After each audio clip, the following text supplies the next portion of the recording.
Éternel favori, il est cette fois encore au rendez-vous des quarts de finale. Mais le Brésil va devoir partager la ferveur des supporters sud-américains avec 3 autres équipes. L'Uruguay qui se prend à rêver de renouer avec son lointain passé glorieux. Le Paraguay que personne n'attendait à ce stade de la compétition. Et l'Argentine qui ne faisait pas partie des favoris cette année, mais qui s'en sort finalement plutôt bien jusqu'ici, même si Lionel Messi n'a encore marqué aucun but.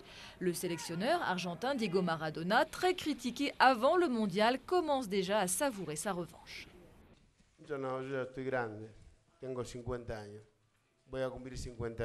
J'ai grandi, je suis adulte, je vais avoir 50 ans le 30 octobre prochain. Je suis trop vieux pour être rancunier par rapport à ce qui a été écrit ou dit sur moi. Les gens me connaissent, savent qui je suis. Mais ce qui me rend fou, c'est quand les journalistes manquent de respect envers les joueurs, quand ils oublient de s'excuser. Pour la première fois dans l'histoire de la Coupe du Monde, il y aura plus d'équipes sud-américaines que d'équipes européennes en quart de finale. Seuls 3 pays vont défendre les couleurs du vieux continent. L'Espagne, championne d'Europe en titre, qui part favorite face au Paraguay. L'Allemagne, qui jouera elle contre l'Argentine, un match qui a comme un avant-goût de finale. Et enfin les Pays-Bas qui vont devoir se mesurer au Brésil.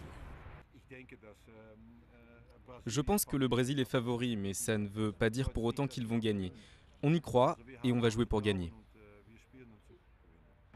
4 équipes sud-américaines, 3 européennes et une seule équipe africaine. Le Ghana porte désormais tous les espoirs d'un continent. Espoir d'autant plus fort que c'est le premier mondial organisé en Afrique. Les Black Stars s'affronteront les Uruguayens dans un match qui s'annonce très ouvert. Après l'élimination du Japon, l'Asie, elle, ne sera pas présente en quart de finale de cette Coupe du Monde.